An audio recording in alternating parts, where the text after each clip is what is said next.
Olá, no vídeo de hoje nós vamos tratar do aprender e do ensinar, uma introdução ao tema. Eu sou o professor Luiz Troncon, da Faculdade de Medicina de Ribeirão Preto, da Universidade de São Paulo, e membro do Centro de Desenvolvimento Docente para o Ensino da nossa faculdade, o nosso CDDE. Se esse tema te interessa, fique conosco até o final.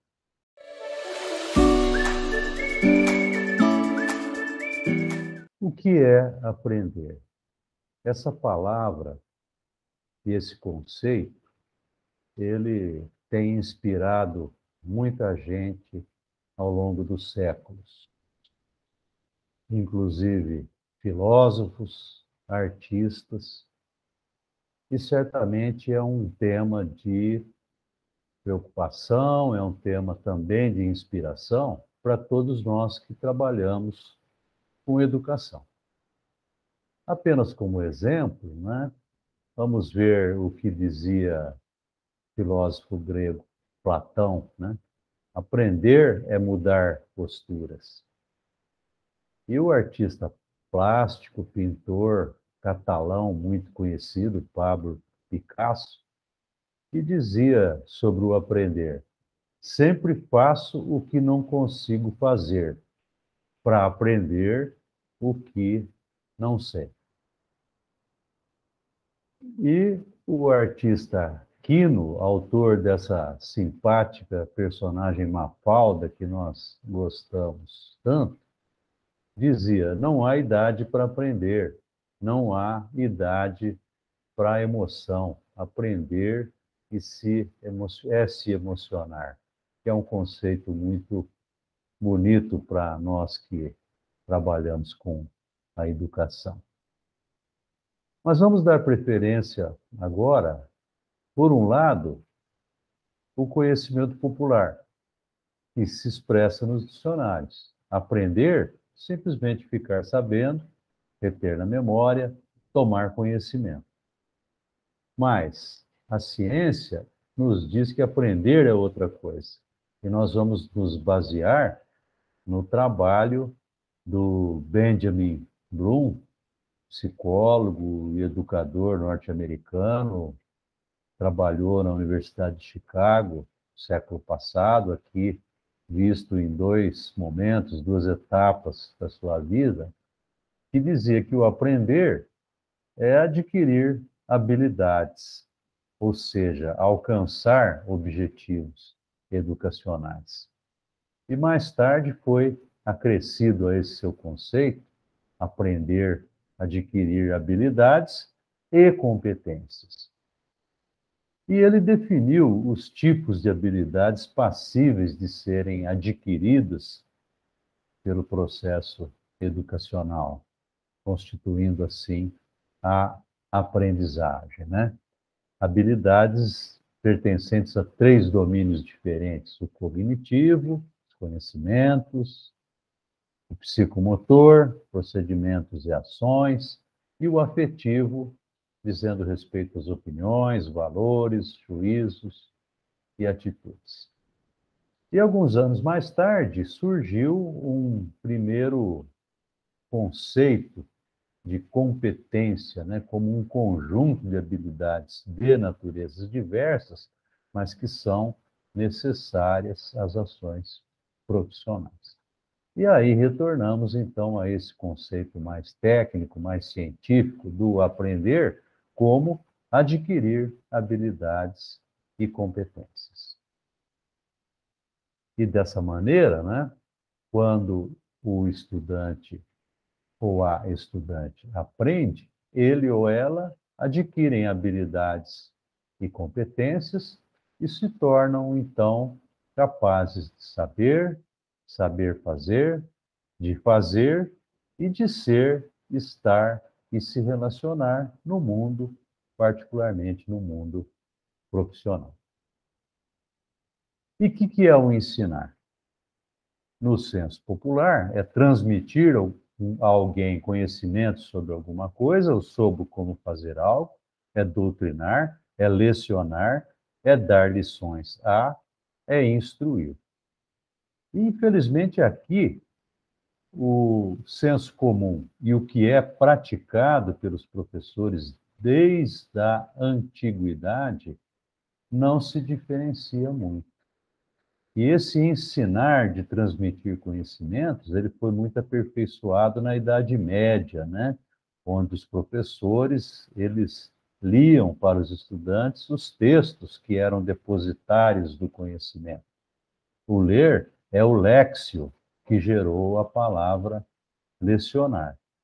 E, de novo, infelizmente, até hoje em dia, no século XXI, se pratica esse modo no ensino superior.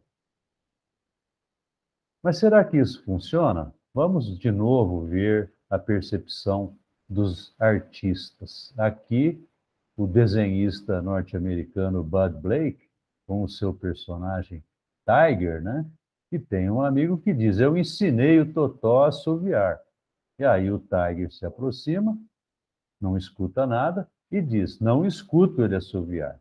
E o seu amigo então diz: Eu disse que ensinei, não disse que ele aprendeu.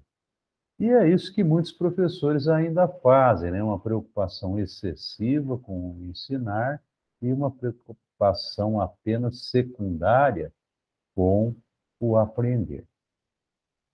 De novo, o quino, né? A percepção do artista, né? A professora na sala de aula pergunta: quem não entendeu, levante a mão. E o Manolito, colega da Mafalda, levanta a mão. E ela pergunta: o que você não entendeu, Manolito? E ele responde: nada, desde março até agora.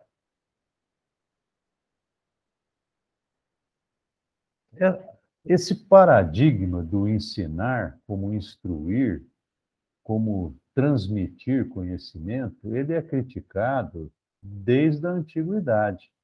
Vamos ver aqui o Plutarco, né, no começo da era cristã, que era um filósofo de origem grega, mas que trabalhou no Império Romano. Ele dizia que o espírito não é como uma jarra de ciente. Semelhante às matérias combustíveis, ele tem, antes, a necessidade de um alimento que o sacie, que aqueça suas faculdades e o anime para a busca da verdade. O que é esse alimento? É a motivação, é a noção da relevância do que se tem que aprender, é o desenvolvimento do interesse pelo tema que se tem que aprender.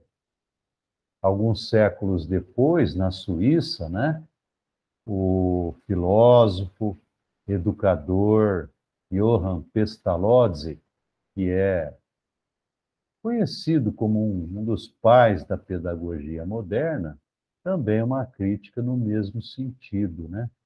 O educando, a educanda, não é um vaso vazio que se deve encher, mas uma força real, viva, ativa por si mesmo, que, desde o primeiro momento da sua existência, age no sentido do seu próprio desenvolvimento.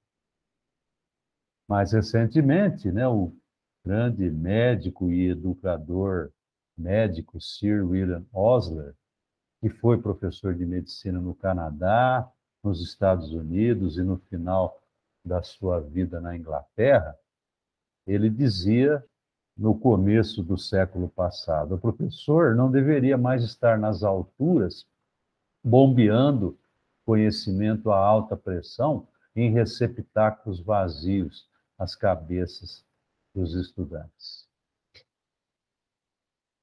E aqui no Brasil, a crítica do professor Paulo Freire, né, que inventou o termo educação bancária, né, criticando esse paradigma do ensinar e instruir, né? O professor vê o aluno como um banco no qual ele deposita o conhecimento, um cofre vazio em que o professor acrescenta o conhecimento até enriquecê-lo. e concluía, né, que ensinar não é transferir conhecimento, mas criar as possibilidades para a sua própria produção ou a sua construção. Nesse artigo, publicado na importante revista Change de Educação Superior, no final do século passado, os educadores Barr e Tagg propugnavam por um novo paradigma na educação, no ensino e graduação, fazendo a mudança do ensinar para o aprender. E eles caracterizam, né, o ensinar como um meio e o aprender como um fim. E diziam, né, nós estamos começando a reconhecer que o nosso paradigma dominante, ele confunde os meios pelo fim. Ele toma os meios, ou seja, o método chamado instrução ou ensino, e faz dele o seu fim ou o seu propósito. Mas agora nós vemos que a nossa missão não é a instrução, mas preferencialmente aquela de produzir a aprendizagem em qualquer um dos estudantes, usando quaisquer que sejam os meios que funcionem melhor. Esse é o novo paradigma, então, do ensinar, né? E como praticá-lo, né? Simplesmente seguindo os 10 mandamentos, né? Selecionar somente o essencial, contextualizar e mostrar a relevância daquilo que tem que ser aprendido, procurar motivar o estudante, a estudante, e desenvolver o interesse deles e delas por aquilo que deve ser aprendido, escolher experiências efetivas de aprendizagem, favorecer a interação social e a colaboração entre eles, dar liberdade para que os estudantes usem múltiplos recursos de aprendizagem, estimular a reflexão deles ou delas sobre a sua aprendizagem e, como professor, gerir bem esse processo e ser um bom modelo de comportamento. Se seguirmos esses mandamentos, né, nós vamos conseguir mudar o paradigma. Esses mandamentos eles não vieram por via divina, mas eles são o resumo e o produto do trabalho de pessoas muito importantes na educação, principalmente na educação dos adultos, como o Jean Piaget, com a sua teoria do desenvolvimento cognitivo, que gerou o movimento do construtivismo, o Lev Vygotsky, com a sua teoria sociocultural da aprendizagem, mais recentemente o psicólogo norte-americano David Hasselbell, com a sua teoria da aprendizagem significativa, e o professor Paulo Freire, com a sua educação libertadora, com a sua pedagogia da libertação. Se praticarmos bem esses ensinamentos, e se conseguirmos mudar o paradigma no ensinar, aí nós vamos ter o ensinar e o aprender como energias complementares, né? Tanto quanto o Yang e o Yin. Né? E provavelmente teremos uma aprendizagem mais efetiva e mais significativa, fazendo mais diferença na vida dos nossos estudantes. Era isso que eu tinha para o vídeo de hoje. Agradeço a todos por ter nos acompanhado aqui até o fim. Espero que tenham gostado. Se gostaram, por favor, se manifestem. Fiquem à vontade para fazer os seus comentários. E aqueles que ainda não são inscritos no nosso canal do CDDE, da FMRP no YouTube, por favor, se inscrevam, porque assim vocês terão acesso a conteúdos bastante interessantes sobre temas relevantes da educação nas profissões da saúde. Era isso. Muito obrigado e até mais.